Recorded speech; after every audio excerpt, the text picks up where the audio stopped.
just because we've been talking about this all year long. I mean, for people who are writing the Dak Prescott, do you remember the first 3 games of the year? They were great. Oh, yes. They were awesome. He piled up these big numbers. Oh, he's elite. The Cowboys would be crazy not to give him the big contract, right? Sign him. Dak is taking that next step.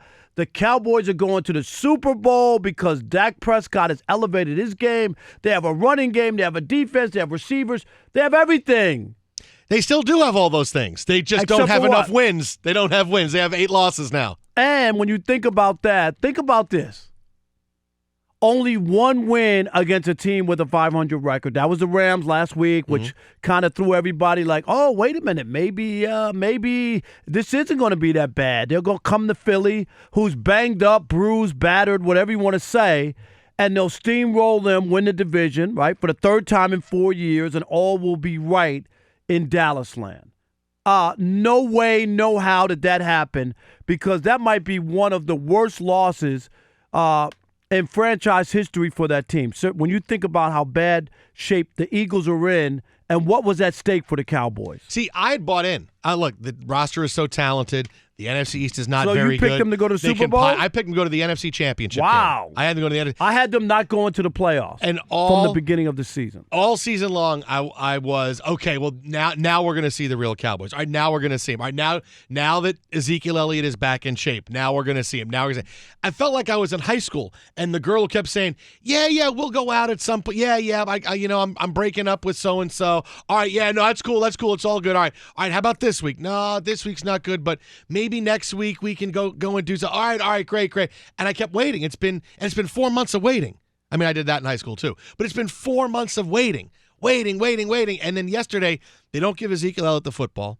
Which is mind-boggling. Seriously. Considering his success against the Eagles, they don't give him the football. They give him 13 carries. And this is why, it comes down to... It wasn't like it was a blowout and you needed to throw the ball every down. No, it was a one-score game. It was a one-score game. You were within striking distance. Why do you not run the football? This is the game where if you were making the Jason Garrett coffin, you were putting tap, tap, tap, tap, tap, tap, tap, tap, tap, tap, tap, tap. Oh, I'm just putting the final nails in. Tap, tap, tap, tap, tap, tap, tap, tap, tap, tap, tap, tap, tap, tap. Because you had yesterday everything on display of what's going to happen with the Cowboys now that they failed. This is Jerry Jones's roster, right? He's never going to take responsibility for it. He put together a pretty talented roster top to bottom. Are they thin? Yes, they're thin. They have a lot of stars at the top, and you go 11 deep on offense, 11 deep on defense. That's pretty talented, but they don't have depth because your top paid players are all offensive linemen. Jason Garrett is going to bear the brunt of this, and I can't defend him at all, especially when you look at the final play, the real final play of the game yesterday, the 4th down play. Their entire season is on this play, right? It's 4th and 8. They got to get in the end zone. They got to get 2-point conversion. Not on the field is Amari Cooper. How? And Randall Cobb. How? Right? Amari Cooper says, I had just run a go route the play before the coaches took me out. Randall Cobb. So he didn't ask to be come out. They just said come out. Randall Cobb, who had caught 3 passes on that drive and was uncoverable on that final drive, he is on the sideline. Why is he out? On the field, and who they throw the ball to is Michael Gallup, who had just dropped a short touchdown pass 3 passes before. Well, by the way, and then Dak Prescott misses Tavon Austin on what should have been a touchdown pass 6 plays before open. that. How are your 2 biggest threats on the play of the season? You need this. I understand we want to keep 3 timeouts because we're going to might give them the ball back and we might want to have the timeouts left. But this is where you call a timeout. Do something. You got to put your best players on the field. But you have to call a timeout because you need to get just what you said. Your best players on the field for that. That was the season. That could have been the season, right? Now you went from your fate was in your own hands to now you can win next week and it still won't matter. So you just gave that up, and why not call a timeout? Let's get our best players out there on this most important drive. The game is still not out of reach because you could get a touchdown and a 2-point conversion, tie it, at least force it to overtime, right, and still have a chance to come back when you were basically dead the whole game. And to say that, hear Jerry Jones say he's disappointed. If I'm a Cowboys fan, I'm pissed.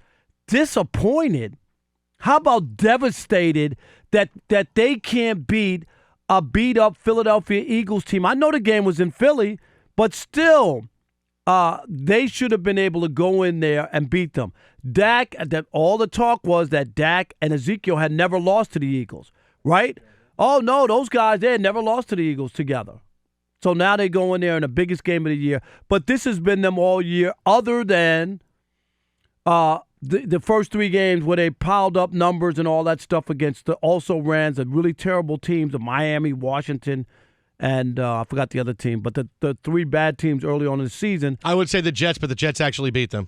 They beat the Giants, the Redskins, Dolphins. And then, I'm glad you brought that up, because the other game was the Jets game, and the Jets have played better of late, but not when the Cowboys have played them. The Jets were still bad, and they couldn't beat the Jets. So this is bad, and I'm going to say this and proclaim it. I say it to Chris Broussard on The Odd Couple on Fox Sports Radio all the time. You doing shout-outs on the show? Really? I am. Is that what you're doing now?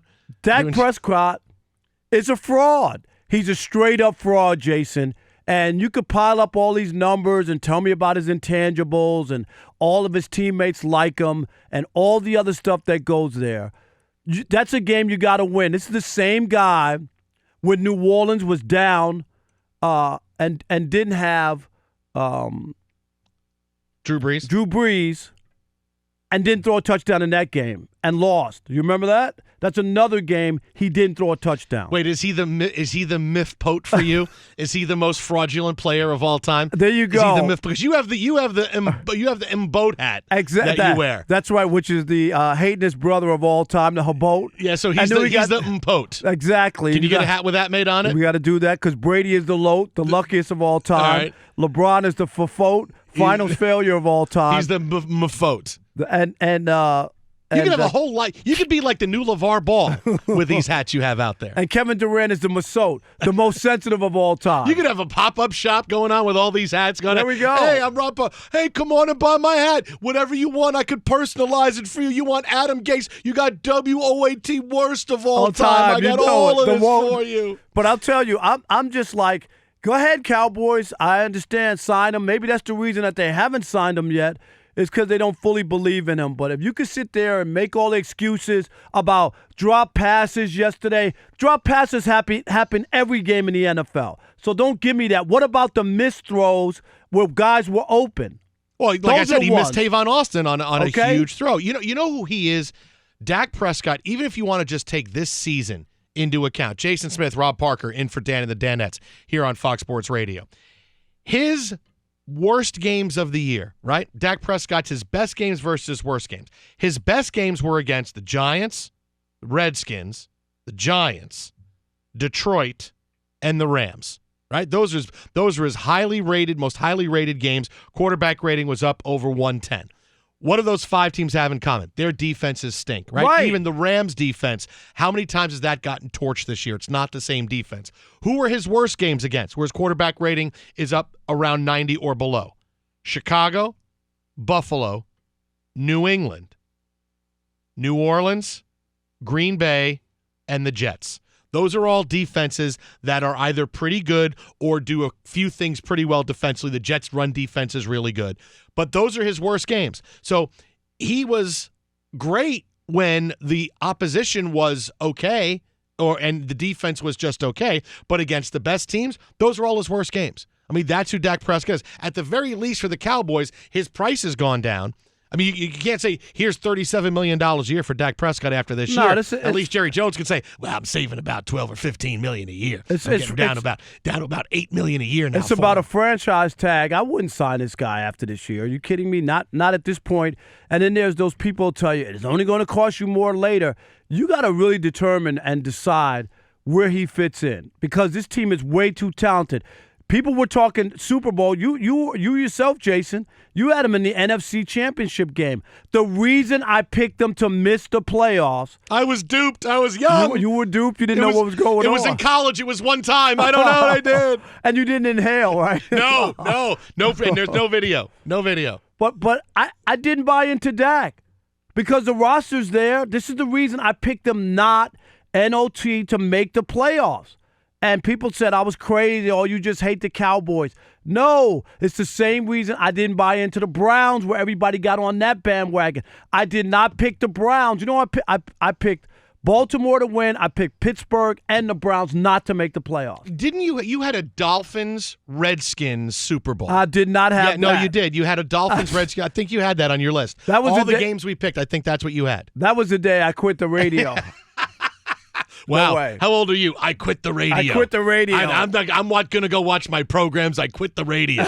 Let's hear from Jerry Jones real fast. This is him talking about his disappointment after the loss yesterday to the Philadelphia Eagles. It is a very meaningful game because of the circumstances within the league. And we've had times this year a lot when we didn't play as well as we wanted to play, but we had in mind stepping back up here and getting on a run and having some good things happen. This is a disappointing setback for that locker room and for all of us, and I know it is for the fans.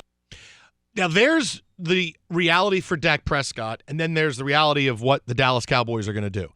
Dak Prescott is Jerry Jones' guy, right? Jerry Jones goes out of the way to tell you, I'm the GM of this team, right? We had a big radio interview a couple weeks ago. I don't need a GM. Everything comes through me anyway. Everything that comes was through it. me. The players are never going to be his fault. It's going to be, here are the players, and how are you going to make them into winners? Because I'm giving you the players. Right? So Dak Prescott is going to be fine. He'll still stay because, that's who we drafted to replace Tony, and everybody on this roster is Jerry Jones's guy. You tell me that they didn't want Tony Romo last night. Everything else.